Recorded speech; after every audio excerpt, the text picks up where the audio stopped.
ವ್ಯಾಪಾರವಾದರೂ ಕೂಡ ಸಾಲ ತೀರ್ಸಕ್ಕಾಗ್ತಾ ಇರಲ್ಲ. ಯಾಕಂದ್ರೆ ಆ ಸಾಲಕ್ಕೆ ತೆಗೆದುಕೊಂಡಂತ ಇಂಟ್ರೆಸ್ಟ್ ಹೊಡೆತನೇ ಅವನಿಗೆ ಬಹಳ ದೊಡ್ಡದಾಗಿರ್ತದೆ. ಬ್ಯಾಂಕಲ್ಲಿ ಇಟ್ಟು ಚಿನ್ನ ಗಿನ್ನ ಒಡವೆ ಗಿಡವೆ ಎಲ್ಲ ವಸ್ತ್ರಗಳನ್ನು ಇಟ್ಟು ಸಾಲವನ್ನು ಮಾಡಿ ಮನೆಯನ್ನು ಖರೀದಿ ಮಾಡ್ತಾರೆ. ಆ ಒಂದು ಮನೆ ತಗೊಂಡು ನೆಮ್ಮದಿಯಾಗಿರಬೇಕು ಅಂತ ಇಚ್ಛೆ ಪಡ್ತಾರೆ. ಆದರೆ ಸಾಲದ ಎಫೆಕ್ಟ್ಗೆ ಆ ಮನೆಯಲ್ಲಿ ನೆಮ್ಮದಿನೇ ಇರೋದಿಲ್ಲ. ಇವತ್ತು ವಾಹನ ತಗೊಂಡೆ, ಒಂದು ಕಾರ್ ತಗೊಂಡೆ, ಒಂದು ಮನೆ ತಗೊಂಡೆ, ಪ್ರತಿಯೊಂದಕ್ಕೂ ಕೂಡ ಇವತ್ತು ಬ್ಯಾಂಕ್ಗಳಲ್ಲಿ ಲೋನ್ ಮಾಡ್ಕೊಳ್ಳೋದು, ಕ್ರೆಡಿಟಲ್ಲಿ ತೆಗೆದುಕೊಳ್ಳೋದು ಅಥವಾ ಕೈ ಸಾಲ. ಈಗ ಹಳ್ಳಿಗಳಲ್ಲಿ ನಾವು ಭಾಳಷ್ಟು ಸಲ ನೋಡ್ತೀವಿ ಈ ಬಡ್ಡಿ ದಂಧೆಗಳನ್ನು. ಸೊ ಹೀಗೆ ಸಾಲಗಳನ್ನು ತೆಗೆದುಕೊಳ್ಳೋದು, ಇಲ್ಲಿ 5 ಬಡ್ಡಿ, ಅಲ್ಲೇ 10 ಬಡ್ಡಿ, ಅಲ್ಲಿಂದ ತೆಗೆದು ಮತ್ತೊಬ್ಬರಿಗೆ ಕೊಡೋದು, ಮತ್ತೊಬ್ಬರಿಂದ ಮತ್ತೊಬ್ಬರಿಗೆ ಕೊಡೋದು. ಹೀಗೆ ಈ ಸಾಲಗಳನ್ನು ಬ್ಯಾಲೆನ್ಸ್ ಮಾಡೋದೇ ಆಗಿದೆ. ಈ ಒಂದು ತಂತ್ರದಿಂದ ಖಂಡಿತವಾಗಿ ಸಾಲವನ್ನು ತೀರಿಸ್ಬೋದು. ನಮಸ್ತೆ ವೀಕ್ಷಕರೇ, ನಾನು ನಿಮ್ಮ ಮೈಸೂರಿನ ಶ್ರೀನಿವಾಸನ್. ವೀಕ್ಷಕರೇ, ಸಾಮಾನ್ಯವಾಗಿ ಇವತ್ತಿನ ಪ್ರಪಂಚದಲ್ಲಿ ಬಹಳಷ್ಟು ಜನಗಳಲ್ಲಿ ಏನಾಗ್ತಾ ಇದೆ, ತುಂಬ ಸಾಲದ ಸುಳಿಯಲ್ಲಿ ಸಿಗಾಕೊಳ್ತಾ ಇದ್ದಾರೆ. ನೋಡಿ, ಇವತ್ತು ಹುಟ್ಟಿದ ತಕ್ಷಣ ಮನುಷ್ಯ ಶ್ರೀಮಂತನಾಗಲಿಕ್ಕೆ ಸಾಧ್ಯ ಇಲ್ಲ.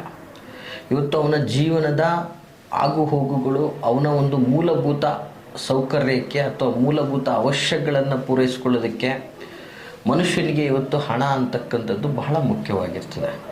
ಸೊ ಈ ವಿಧದಲ್ಲಿ ಕೆಲವೊಂದಷ್ಟು ಜನಗಳು ಅವರ ಜೀವನದ ಶೈಲಿಯನ್ನು ಒಂದು ವ್ಯವಸ್ಥಿತವಾದ ರೀತಿಯಲ್ಲಿ ರೂಪಿಸ್ಕೊಳ್ಳಿಕ್ಕೆ ಪ್ರಾಥಮಿಕವಾಗಿ ಏನಾಗ್ತದೆ, ಒಂದು ಉದ್ಯೋಗ ಮಾಡಬೇಕು, ಒಂದು ಒಳ್ಳೆಯ ವ್ಯವಸ್ಥೆ ಕ್ರಿಯೇಟ್ ಮಾಡಬೇಕು. ಸಣ್ಣ ಮಟ್ಟದಿಂದ ಹಿಡಿದು ದೊಡ್ಡ ಮಟ್ಟದವರೆಗೂ ಕೂಡ ಒಂದು ತಳ್ಳೋ ಗಾಡಿಯ ಒಂದು ವ್ಯಾಪಾರಸ್ಥನಿಂದನೂ ಕೂಡ ಇವತ್ತು ಕೋಟಿಗಟ್ಟಲೆ ವ್ಯಾಪಾರ ಮಾಡುವವನಿಗೂ ಕೂಡ ಸಾಲದ ವ್ಯವಸ್ಥೆ. ನೋಡಿ, ನಾನು ಹೇಳುವಂಥದ್ದಿಷ್ಟೇ, ಸಾಲ 1 ರೂಪಾಯಿನೇ ಇರಲಿ, ಸಾಲ 1000 ರೂಪಾಯಿನೇ ಇರಲಿ, ಸಾಲ ಕೋಟಿನೇ ಇರಲಿ, ಈ ಒಂದು ತಂತ್ರದಿಂದ ಖಂಡಿತವಾಗಿ ಸಾಲವನ್ನು ತೀರಿಸ್ಬೋದು. ನೋಡಿ, ಸಾಮಾನ್ಯವಾಗಿ ಸಾಲ ಯಾವ್ಯಾವ ರೀತಿಯಲ್ಲಿ ಆಗ್ತದೆ ಅಂತಕ್ಕಂಥದ್ದನ್ನು, ಒಂದು ವ್ಯಾಪಾರ ಮಾಡಲಿಕ್ಕೆ ಬಂಡವಾಳ ಹಾಕ್ತಾನೆ, ಅದು ಪಾಪ ಸಾಲ ಮಾಡಿ ಬಂಡವಾಳವನ್ನು ಹಾಕಿರ್ತಾನೆ. ಬಟ್ ಆದರೆ ವ್ಯವಸ್ಥಿತವಾಗಿ ಅವನಿಗೆ ವ್ಯಾಪಾರವಾದರೂ ಕೂಡ ಸಾಲ ತೀರ್ಸಕ್ಕಾಗ್ತಾ ಇರಲ್ಲ. ಯಾಕಂದರೆ ಆ ಸಾಲಕ್ಕೆ ತೆಗೆದುಕೊಂಡಂಥ ಇಂಟ್ರೆಸ್ಟ್ ಹೊಡೆತನೇ ಅವನಿಗೆ ಬಹಳ ದೊಡ್ಡದಾಗಿರ್ತದೆ. ಮತ್ತು ಅದರೊಟ್ಟಿಗೆ ಅವನ ಮೂಲಭೂತ ಸೌಕರ್ಯಗಳನ್ನು ಅವನು ನೋಡ್ಕೋಬೇಕಾಗಿರ್ತದೆ. ಅದರೊಟ್ಟಿಗೆ ಕೆಲವೊಂದು ಬಾರಿ ಏನಾಗ್ತದೆ, ಇವತ್ತು ಮನೆ ಖರೀದಿ ಮಾಡಬೇಕು, ಆ ಮನೆಯಲ್ಲಿ ನಾವು ವಾಸ ಮಾಡಬೇಕು, ಒಂದು ಅದ್ಭುತವಾದ ಜೀವನ ಶೈಲಿಯನ್ನು ನಿರ್ವಹಣೆ ಮಾಡಬೇಕು ಅನ್ನುವಂಥ ಆಸೆಯಲ್ಲಿ ಬರೋದನ್ನೆಲ್ಲ ಒಂದು ಬ್ಯಾಂಕಲ್ಲಿಟ್ಟು ಚಿನ್ನ ಗಿನ್ನ ಒಡವೆ ಗಿಡವೆ ಎಲ್ಲ ವಸ್ತ್ರಗಳನ್ನು ಇಟ್ಟು ಸಾಲವನ್ನು ಮಾಡಿ ಮನೆಯನ್ನು ಖರೀದಿ ಮಾಡ್ತಾರೆ. ಆ ಒಂದು ಮನೆ ತಗೊಂಡು ನೆಮ್ಮದಿಯಾಗಿರಬೇಕು ಅಂತ ಇಚ್ಛೆ ಪಡ್ತಾರೆ. ಆದರೆ ಸಾಲದ ಎಫೆಕ್ಟ್ಗೆ ಆ ಮನೆಯಲ್ಲಿ ನೆಮ್ಮದಿನೇ ಇರೋದಿಲ್ಲ. ಸೊ ಹೀಗೆ ವೀಕ್ಷಕರೇ, ಅವ್ರಿಗೆ ಕೆಲವೊಂದು ಸಾರಿ ಏನಾಗ್ಬಿಡ್ತದೆ ಅಂತಂದರೆ, ನಾವು ಈ ಮನೆಗೆ ಬಂದ ಮೇಲೇ ನಮ್ಗೆ ನೆಮ್ಮದಿ ಇಲ್ವಾ ಅನ್ನೋ ಥರ ಪ್ರಶ್ನೆಗಳು ಕ್ರಿಯೇಟ್ ಆಗ್ತದೆ. ಆದರೆ ವಾಸ್ತವ ಅದಲ್ಲ, ಸಾಲದ ಎಫೆಕ್ಟು ನೆಮ್ಮದಿ ಇಲ್ಲ, ಹೀಗಾಗಿ ಸಮಸ್ಯೆಗಳಾಗ್ತಾ ಇರ್ತದೆ. ಮತ್ತು ಅದಲ್ಲದೆ ಇವತ್ತೊಂದು ದಿನ ಏನಾಗ್ತದೆ, ಒಂದು ವಿವಾಹವನ್ನು ಮಾಡಬೇಕು, ಆ ಒಂದು ವಿವಾಹದ ವ್ಯವಸ್ಥೆ ದೊಡ್ಡ ಮಟ್ಟದಲ್ಲಿ ಇವತ್ತು ಸಾಮಾನ್ಯ ಇಲ್ಲ. ಒಂದು ವಿವಾಹ ಮಾಡ್ತೀನಿ ಅಂದರೆ 20 ಲಕ್ಷ, 30 ಲಕ್ಷ, 40 ಲಕ್ಷ ಅವರವರ ಅರ್ಹತೆಗೆ ತಕ್ಕಾಗಿ ಇವತ್ತು ಮಾಡಲಿಕ್ಕೆ ವಿಜೃಂಭಣೆಯಿಂದ ಮಾಡಲಿಕ್ಕೆ ಹೋಗ್ತಾರೆ. ಇದೆ ಅಂತಲೂ ನೋಡೋದಿಲ್ಲ, ಇಲ್ಲ ಅಂತಲೂ ನೋಡೋದಿಲ್ಲ. ಬಟ್ ಒಂದು ಆಡಂಬರಿಕ ವೈವಾಹಿಕ ಜೀವನದ ಸುಖವಾಗಿರಲಿ ಅನ್ನುವಂಥ ಕಾರಣಕ್ಕೋಸ್ಕರ ಆಡಂಬರದ ವ್ಯವಸ್ಥಿತವಾದಂಥ ರೀತಿಯಲ್ಲಿ ವಿವಾಹಗಳನ್ನು ಮಾಡ್ತಾರೆ. ಆ ವಿವಾಹಕ್ಕೆ ಮಾಡಿದಂತಹ ಸಾಲಗಳನ್ನು ತೀರಿಸಲಿಕ್ಕೆ ಕಷ್ಟಪಡ್ತಾ ಇರ್ತಾರೆ. ಸೊ ಜೊತೆಗೆ ಮತ್ತೊಂದು ವಿಚಾರದಲ್ಲಿ ಏನಂದರೆ, ಇವತ್ತು ಪ್ರತಿಯೊಂದು ಮನುಷ್ಯನ ಅಗತ್ಯತೆಗೋಸ್ಕರ ವಾಹನ ತೊಗೊಂಡೆ, ಒಂದು ಬೈಕ್ ತೊಗೊಂಡೆ, ಅದು ಲೋನು. ಇವತ್ತು ಒಂದು ನಾವು ಯೂಸ್ ಮಾಡೋ ಸೆಲ್ ಫೋನಿಂದ ಹಿಡಿದು ಎಲ್ಲವೂ ಕೂಡ ಕ್ರೆಡಿಟ್ ಮೇಲೆ ನಡೀತಾ ಇರತಕ್ಕಂತಹ ಜೀವನ. ಇವತ್ತು ವಾಹನ ತಗೊಂಡೆ, ಒಂದು ಕಾರ್ ತಗೊಂಡೆ, ಒಂದು ಮನೆ ತಗೊಂಡೆ, ಪ್ರತಿಯೊಂದಕ್ಕೂ ಕೂಡ ಇವತ್ತು ಬ್ಯಾಂಕ್ಗಳಲ್ಲಿ ಲೋನ್ ಮಾಡ್ಕೊಳ್ಳೋದು, ಕ್ರೆಡಿಟಲ್ಲಿ ತೆಗೆದುಕೊಳ್ಳೋದು ಅಥವಾ ಕೈ ಸಾಲ. ಈಗ ಹಳ್ಳಿಗಳಲ್ಲಿ ನಾವು ಭಾಳಷ್ಟು ಸಲ ನೋಡ್ತೀವಿ ಈ ಬಡ್ಡಿ ದಂಧೆಗಳನ್ನು. ಸೊ ಹೀಗೆ ಸಾಲಗಳನ್ನು ತೆಗೆದುಕೊಳ್ಳೋದು, ಇಲ್ಲಿ 5 ಬಡ್ಡಿ, ಅಲ್ಲೇ 10 ಬಡ್ಡಿ, ಅಲ್ಲಿಂದ ತೆಗೆದು ಮತ್ತೊಬ್ಬರಿಗೆ ಕೊಡೋದು, ಮತ್ತೊಬ್ಬರಿಂದ ಮತ್ತೊಬ್ಬರಿಗೆ ಕೊಡೋದು. ಹೀಗೆ ಈ ಸಾಲಗಳನ್ನು ಬ್ಯಾಲೆನ್ಸ್ ಮಾಡೋದೇ ಆಗಿದೆ. ಕೆಲವೊಬ್ಬ ವ್ಯವಸ್ಥಿತವಾದಂಥ ವಿಚಾರ ಇರುತ್ತೆ. ಪಾಪ ಜೀವನ ಆಯಿತು, ಮನೆ ಆಯಿತು ಅನ್ನುವಂಥ ಲೆಕ್ಕಾಚಾರದಲ್ಲಿ ಉದ್ಯೋಗಕ್ಕೆ ಹೋಗ್ತಾರೆ, ಅಲ್ಲಿ ಎಷ್ಟೋ ಒಂದು ಸಂಬಳ ಕೊಡ್ತಾರೆ, ಆ ಸಂಬಳಕ್ಕೆ ಸ್ಟಿಕನ್ ಆಗಿ ಬದುಕ್ತಾ ಇರ್ತಾರೆ. ಕೆಲವೊಂದು ಅಗತ್ಯತೆಗಳನ್ನು ಪೂರೈಸಬೇಕಾದ್ರೆ ಆ ಒಂದು ವ್ಯವಸ್ಥೆಯಲ್ಲಿ ಮಧ್ಯದಲ್ಲಿ ಅವ್ರಿಗೇನೋ ಒಂದು ಆಘಾತ, ಅಪಘಾತ, ಮತ್ತೊಂದು ಏನೋ ಆಯಿತು ಅಂದರೆ ಮತ್ತೆ ಅವ್ರು ಸಾಲಕ್ಕೆ ಹಾಕೊಂಡ್ಬಿಡ್ತಾರೆ. ಸೊ ಈ ಥರ ಸಾಲದ ಸುಳಿಯಿಂದ ಹೊರಬರೋಕ್ಕೆ ಆಗ್ತಾ ಇರೋದಿಲ್ಲ.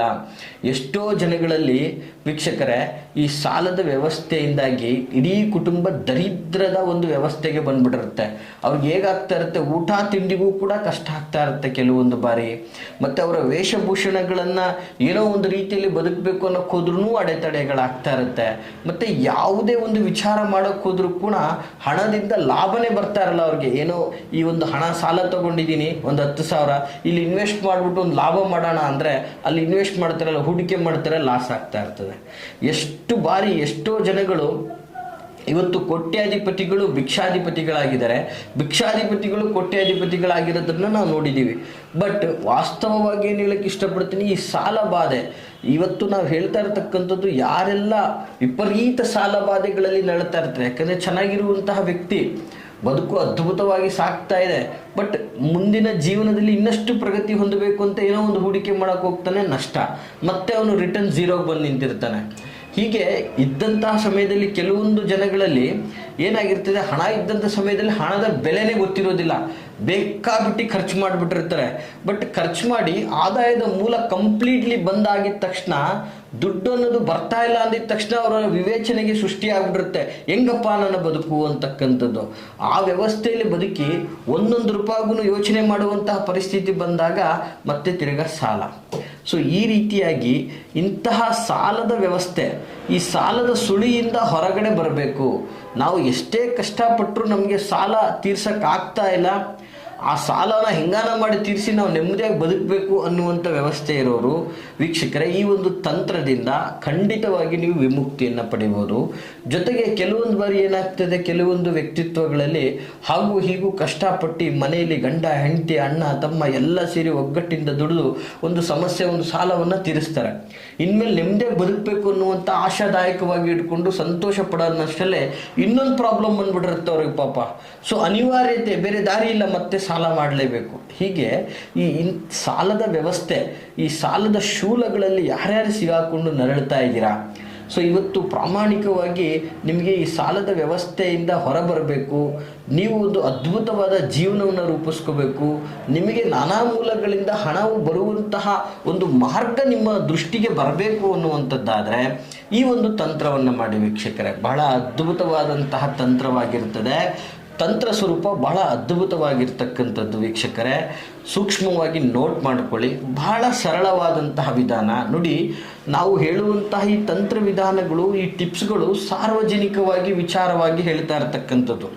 ಹಾಗೆ ವ್ಯಕ್ತಿಗತವಾಗಿ ಬಂದಾಗ ಭಿನ್ನ ಭಿನ್ನ ವಿಚಾರಗಳಿರ್ತದೆ. ಯಾಕಂದರೆ ಆ ವ್ಯಕ್ತಿಯ ಯೋಗ ಬಲಗಳು ಮತ್ತು ಗ್ರಹಗಳ ಬಲಾಬಲಗಳು, ಅವರ ಜನ್ಮ ಸಮಯ, ಜಾತಕ ಆಧಾರಿತ ವಿಚಾರಗಳಿಂದನೂ ಕೂಡ, ಅವರು ಪೂರ್ವ ನಿಯೋಜಿತ ಕರ್ಮಗಳ ಪ್ರಭಾವದಿಂದನೂ ಕೂಡ ದಟ್ಟ ದರಿದ್ರನಾಗಿ ಬದುಕ್ತಾ ಇರ್ತಾನೆ. ಸೊ ಈ ಎಲ್ಲವೂ ತಂತ್ರ ಪರಿಹಾರಗಳು ನೀವು ಎಷ್ಟು ನಂಬಿಕೆ ಇಟ್ಟು, ಶ್ರದ್ಧೆ ಇಟ್ಟು, ಭಕ್ತಿಯಿಂದ ಪಾಲನೆ ಮಾಡ್ತೀರೋ ಅಷ್ಟು ನಿಮಗೆ ಲಾಭದಾಯಕವಾಗಿರ್ತದೆ ಅಂತ ನಾನು ಹೇಳಲಿಕ್ಕೆ ಇಷ್ಟಪಡ್ತೀನಿ. ಯಾವುದಪ್ಪ ಈ ತಂತ್ರ ಅಂತಂದರೆ ಬಹಳ ಸರಳವಾದಂತಹ ತಂತ್ರ ವೀಕ್ಷಕರೇ. ಫಸ್ಟ್ ನೋಟ್ ಮಾಡ್ಕೊಳ್ಳಿ. ಈ ಮಂತ್ರವನ್ನು ವಿಶೇಷವಾಗಿ ಬಹಳ ಸುಲಭವಾದಂಥ ಮಂತ್ರ, ಸಾಮಾನ್ಯವಾಗಿ ತಾವೆಲ್ಲ ಕೇಳಿರ್ತೀರ ಈ ಮಂತ್ರವನ್ನು. ಇದು ಒಂದು ಮಹಾಲಕ್ಷ್ಮಿಯ ಒಂದು ವಿಶೇಷವಾದಂತಹ ಮಂತ್ರ. ಏನಪ್ಪ ಮಂತ್ರ ಅಂತಂದರೆ, ಹ್ರೀಂ ಕಮಲೆ ಕಮಲಾಲಯೇ ಪ್ರಸೀದ ಶ್ರೀ ಮಹಾಲಕ್ಷ್ಮೈ ನಮಃ. ಮತ್ತೊಂದು ಸಲ ಹೇಳ್ತಾ ಇದ್ದೀನಿ ಕೇಳಿ ವೀಕ್ಷಕರೇ ಮಂತ್ರ ಸ್ವರೂಪ.